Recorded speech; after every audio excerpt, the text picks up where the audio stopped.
Paris, France, home to the Louvre Museum and the most famous portrait in the history of art. Leonardo da Vinci's masterpiece, the Mona Lisa. Her enigmatic smile continues to mystify the more than 6 million people who visit each year. But is it possible that Leonardo painted 2 Mona Lisas? Could it be that 500 years of rumours about the existence of another Mona Lisa are actually true? To answer that question, we go to Florence, Italy, where it all began. Francesco del Giocondo was a successful silk and cloth merchant and a respected political figure who met Lisa Gherardini shortly after her family moved from here. A year later, in March of 1495, the couple was married. Perhaps it was here, in the Santissima Annunziata, that the doting husband visited Leonardo in his studio and commissioned what would become Da Vinci's most celebrated work, the Mona Lisa. 40 years earlier, just outside of Florence, near the town of Vinci, Leonardo was born. The town boasts a museum dedicated to the life and work of the great master, the Museo Ideale Leonardo da Vinci. Its director, Professor Alessandro Vezzozi, is one of the world's leading experts on Leonardo and the Mona Lisa. For years I have been looking for a different version of the Gioconda from the one in the Louvre. And I'm looking in order to clarify to myself and others the idea of 2 different paintings.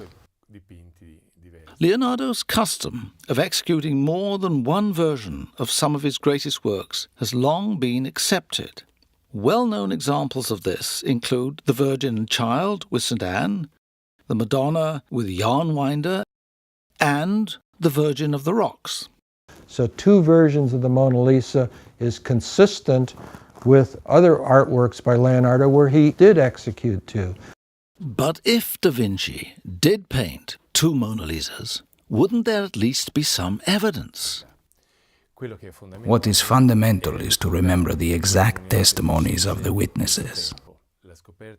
After the discovery of the Heidelberg document, several possibilities were reinforced, and there were some precise indications.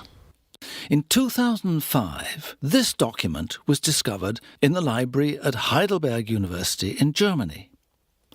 The notes in the margin were made by Agostino Vespucci, relative of the famous explorer Amerigo Vespucci. The significance of Agostino Vespucci's account is that in reality he was likely to have been the very first eyewitness to have actually seen Leonardo working on the portrait of Lisa del Giocondo.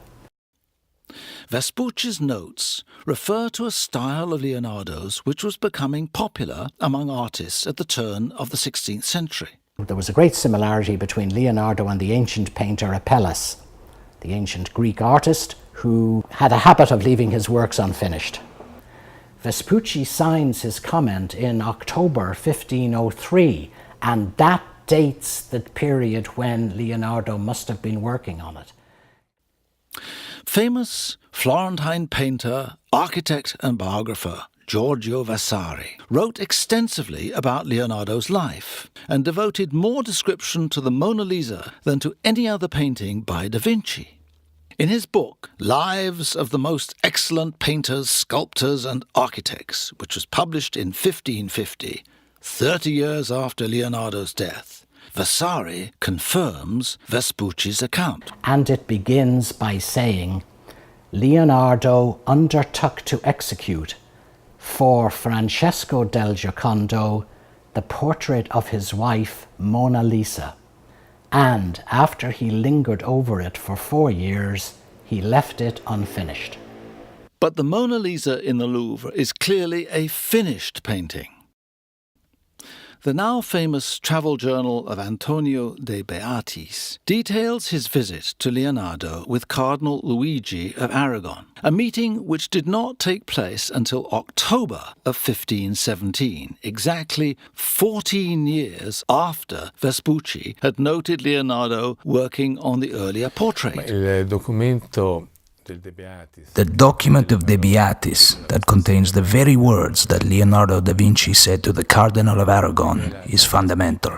It was written that Leonardo showed them a number of paintings, including one of a Florentine woman done from life at the instance of the late magnificent Giuliano de' Medici. It starts to become apparent that there were two separate commissions, one for Francesco del Giocondo of his wife Mona Lisa, and another one for Giuliano de' Medici.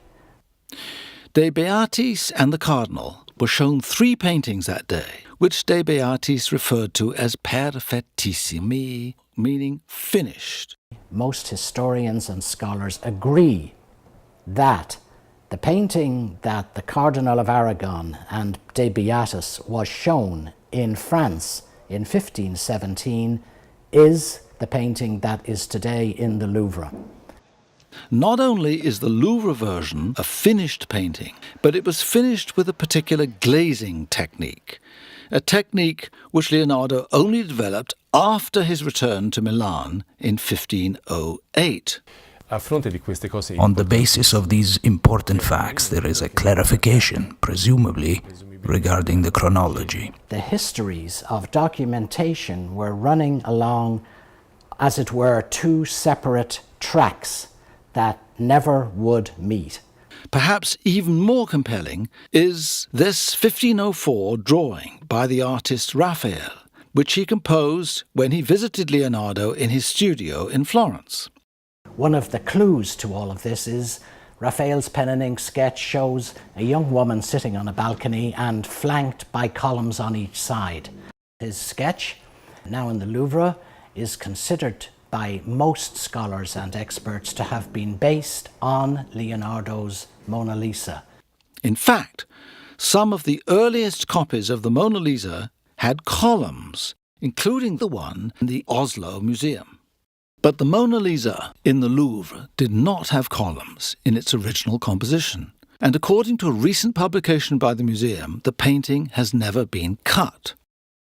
Giovanni Paolo Lamazzo was one of the most respected art historians of the late 1500s.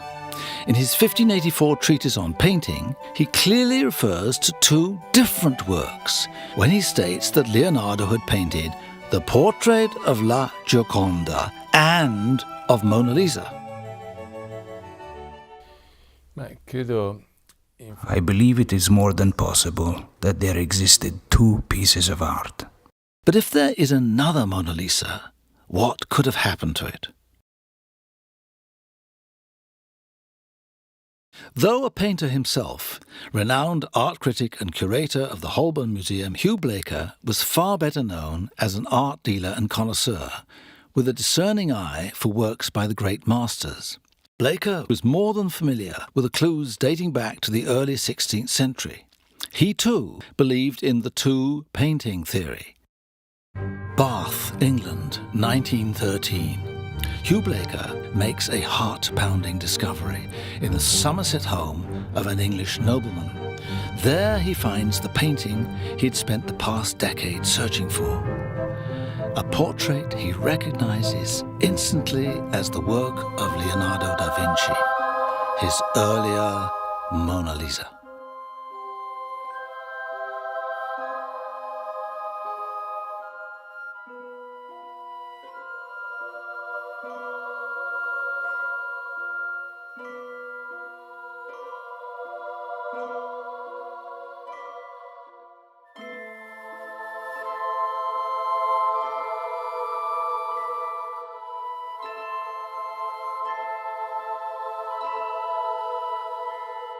Blaker's paintings certainly fit with the works Raphael had completed several years after the sketch he made of Leonardo's Mona Lisa, like Lady with the Unicorn. Beyond Raphael and beyond everything that derived, one interesting point is that of the two columns. It seems this one is the first possibility of what Raphael interprets as the woman on the balcony in the first years of the 16th century.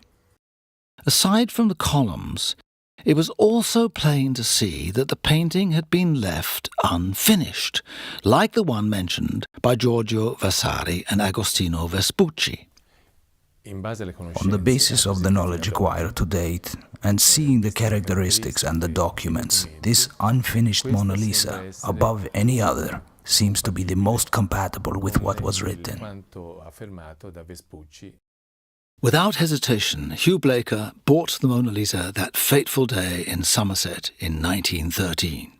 He paid a modest price to a nobleman whose family had owned the painting for nearly 150 years.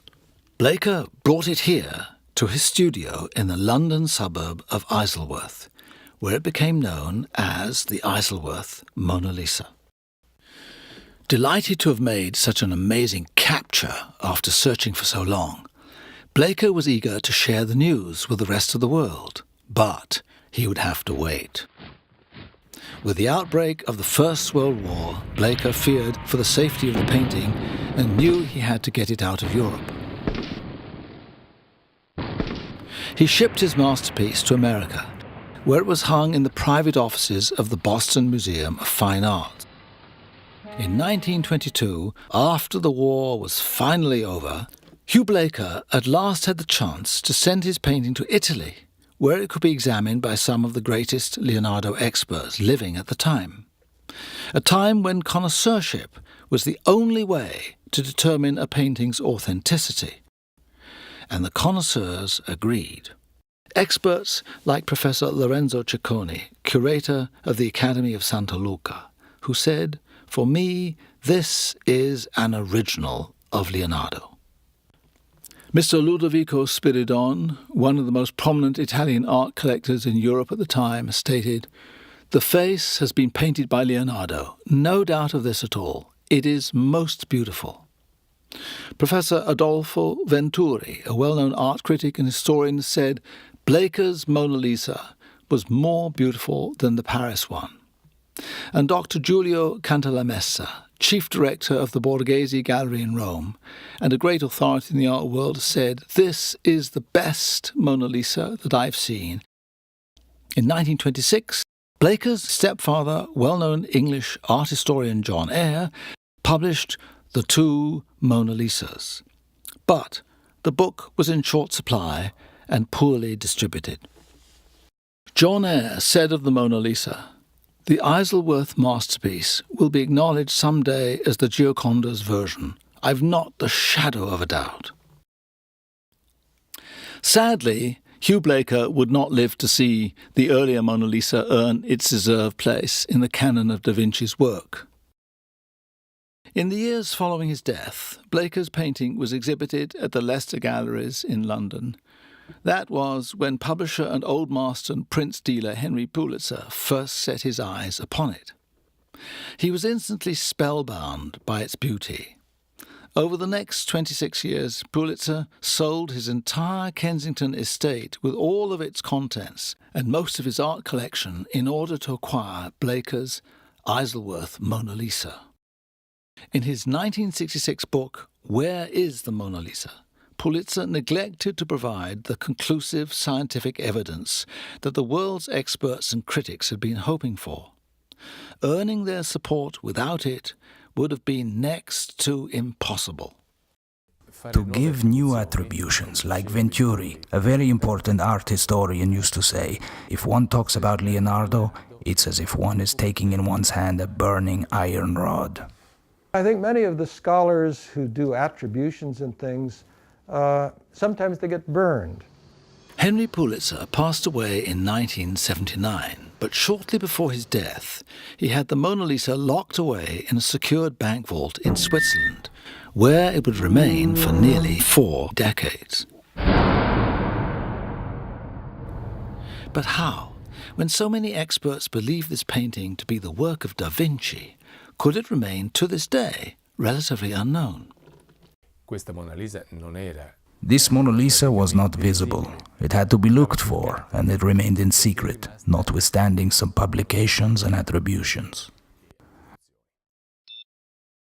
With the dawn of the 21st century began the most rapidly advancing technology the world has ever known. There are major innovations in tools for scientific analysis, and now there is, for the first time in history, the necessary technology to properly examine this Mona Lisa. Can science at last succeed where connoisseurship has failed? In 2004, the Isleworth Mona Lisa was removed from its security vault and entrusted to world-renowned art auctioneer David Feldman. I was to prepare everything I could about the painting in a very logical and organized way, relating to the research, relating to any scientific examinations and studies. Feldman, together with respected Zurich banker and lawyer Dr. Marcus Frey, formed the non-profit Mona Lisa Foundation. The goal of the foundation is to come out with the facts about the two-painting theory.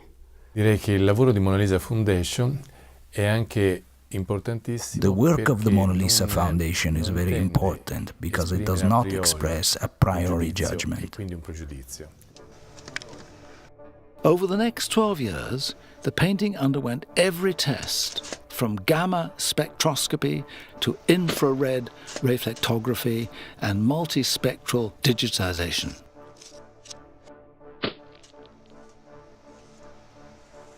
UC San Diego research physicist Professor John Asmus has specialized in art conservation for the past 40 years.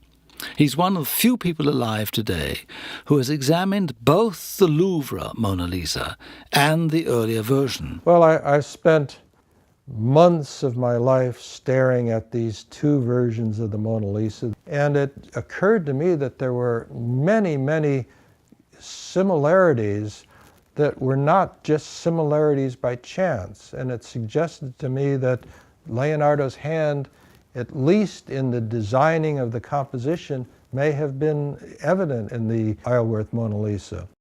Leonardo's love for painting was only outmatched by his passion for mathematics. The foundation applied this thinking to their own very innovative test and uncovered what they call Leonardo's hidden technique. The earlier portrait is actually larger than the version in the Louvre. As you can see, with these simple horizontal lines drawn across both paintings that have now been brought to the same ratio, elements in each one fall in exactly the same place. Only the same artist could have known how to do that without the benefit of modern technological aids. The eyes, the nose, the distance between the top of the skull and the chin, all of those are in exactly the same location in both paintings. But a glaring inconsistency is the obvious age difference between the woman in the two paintings. Lisa del Giocondo would have been in her early 20s in 1503 and in her mid-30s by 1517. There are people who are saying the Mona Lisa in the Louvre was one age, and other historians were saying, but this evidence suggests that it's another date. Su questo argomento, Talking about two pieces of art, one, according to the document of 1503, surely is the unfinished portrait of Mona Lisa Gherardini. The other is the painting of the Louvre, and it's possible that it was also Lisa Gherardini, but done for Giuliano de' Medici. Considering Da Vinci's incredibly advanced mind and unparalleled knowledge of the human anatomy, the Foundation theorized that Leonardo may have age-progressed his earlier Mona Lisa by more than a decade to complete the Louvre version. One of the fundamental points of historical and artistic studies is that we must formulate new hypotheses and get results from new research. The Foundation approached esteemed forensic artist Joe Mullins, who trains the FBI on 3D age progression and teaches skull reconstruction here at the prestigious New York Academy of Art.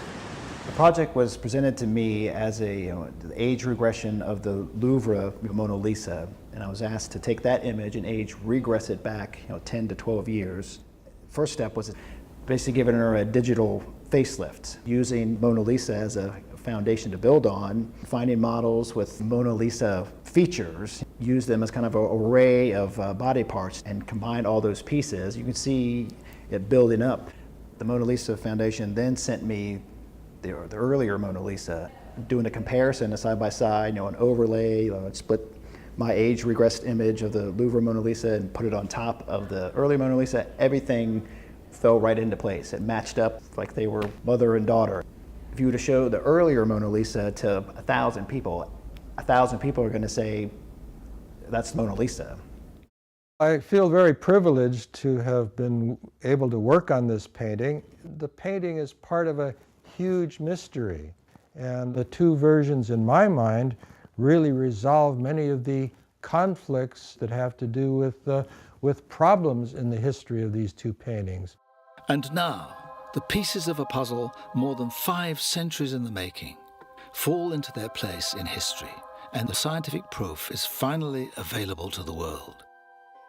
Even more than the emotion, I found a character that was inviting me into a dialogue with her gaze, and with that certain smile.